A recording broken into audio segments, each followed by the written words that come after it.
El punto de vista político de Guamán Poma se puede resumir fácilmente.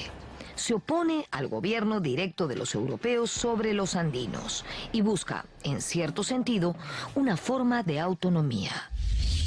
Entonces, su crónica es una carta al rey, porque piensa que él tiene poder para resolver a favor de la nacionalidad andina, nacionalidad que se había formado a raíz de la colonia en oposición al gobierno directo de los españoles.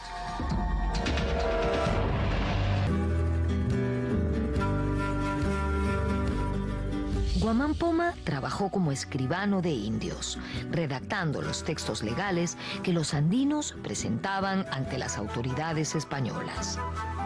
Durante varios años estuvo envuelto en pleitos legales, frecuentemente por la tierra. Y en uno de estos juicios perdió su propia hacienda y sus derechos como curaca.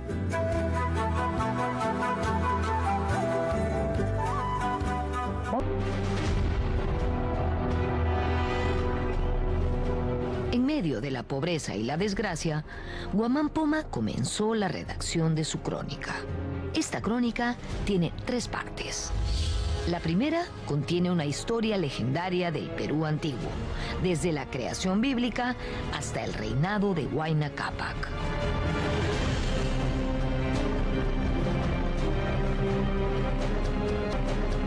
La crónica está dividida en 3 partes muy distintivas, ¿no? La primera parte es lo que llama Nueva Crónica, que es la historia de los incas y del mundo andino anterior a la conquista. En Nueva Crónica, él utiliza una serie de discursos históricos, tiene mucha influencia europea, hay discurso bíblico en el sentido que habla de la creación del hombre, por ejemplo, hace alusiones a Adán y Eva, o lo que habría sido el equivalente a Adán y Eva en el mundo andino, y luego procede a hablar de la sociedad inca, habla de toda la dinastía inca, de los reyes y de las reinas, pero también hace una descripción, es una descripción de cómo funcionaba la sociedad inca, que la presenta como una sociedad ideal, ¿no? Utópica. Y eso cumple una función importante porque va a ser la plataforma o el punto de referencia o el modelo, ¿no?, de reforma que él va a proponer en la segunda parte.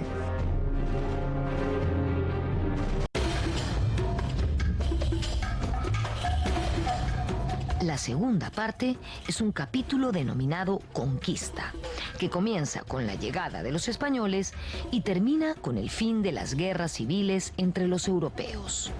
Esta sección abarca 1/3 de la crónica.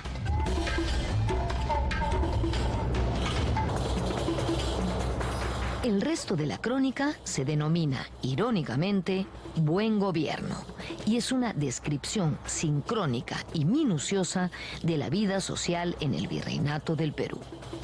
Esta porción del libro no sigue los grandes acontecimientos y los personajes principales, como había sido el caso de la primera sección de los incas. En la parte dedicada a la colonia, Guamán Poma narra hechos cotidianos, de los cuales afirma ser testigo presencial. Así, en estas páginas se denuncian los abusos e injusticias. Además, contiene una propuesta de solución política, la autonomía de los indios. Esta sección también está cargada de pesimismo, rasgo que se expresa en una frase dramática que se repite incesantemente. Y no hay remedio.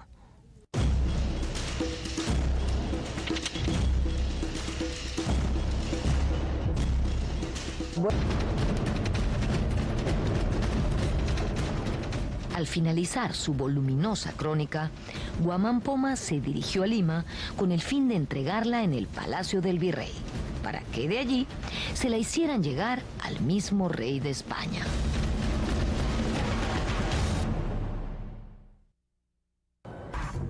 El viaje desde Ayacucho a Lima fue a pie y muy penoso. Se incorpora a las páginas de su crónica el relato de este. Esta narración tiene un contenido patético. Su propio hijo lo abandona en las montañas, pierde a su caballo y solo se queda con su perro, a quien llama amigo. Abandonado por todos, llega a Lima, se acerca a Palacio y deposita su libro.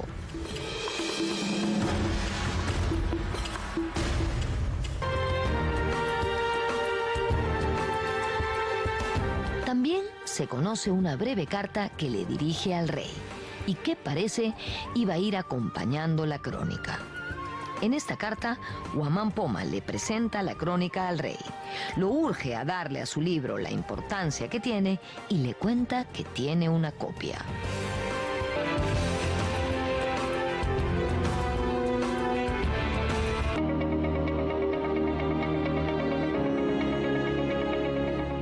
Guamán Poma era un convencido de las virtudes liberadoras y sanadoras de la escritura.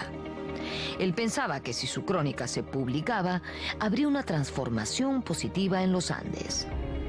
No pudo ser en su tiempo, pero hoy en día lo soñado por el cronista indio ha tenido gran repercusión. La crónica es conocida por muchos, tiene gran cantidad de seguidores, ha tenido un fuerte impacto, tanto por su contenido como por la vivacidad de sus imágenes.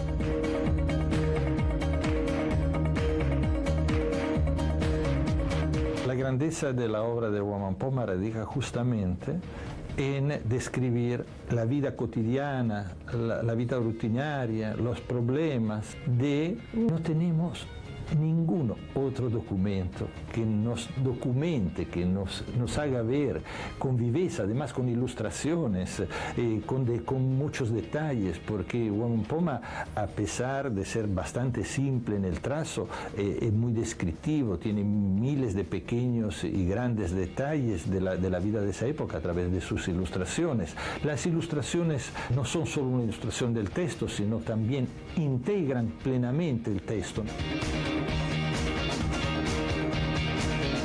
Existe otra cuestión importante en el análisis de la crónica de Guamán Poma y se refiere al uso del lenguaje, al manejo del idioma.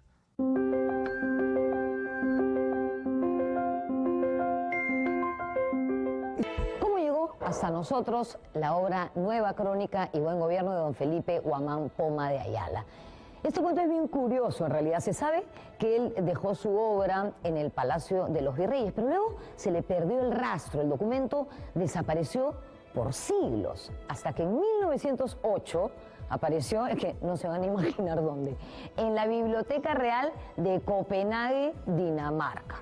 ¿Cómo llegó hasta ahí? Existen muchas conjeturas, pero no se sabe a ciencia cierta. La obra de Guamán Poma de Ayala es un libro relativamente pequeño, más o menos de la mitad del tamaño de una hoja A4. Tiene 1200 páginas y 400 de ellas son dibujos.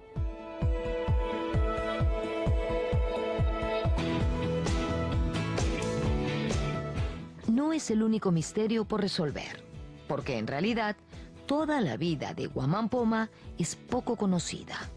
Solo existen unos cuantos datos sueltos y la misma crónica, que al ser escrita con una fuerte pasión, nos permite entender el espíritu del cronista indio. Guamán Poma redactó su nueva crónica casi en el mismo momento en que Garcilaso de la Vega, el Inca, estaba escribiendo sus comentarios reales. Hubo dos crónicas paralelas y ambas geniales, la una escrita por un mestizo y la otra por un indio puro. De este modo, el Perú se dio el lujo de producir a la vez las dos interpretaciones fundamentales de nuestro pasado. Interpretaciones que han tenido una larga influencia desde entonces. Son dos discursos diferentes, el de Guamán Poma, más quechuizado, más difícil de entender, pero valiosísimo, y el del Inca Garcilaso es un hombre que es autodidacta.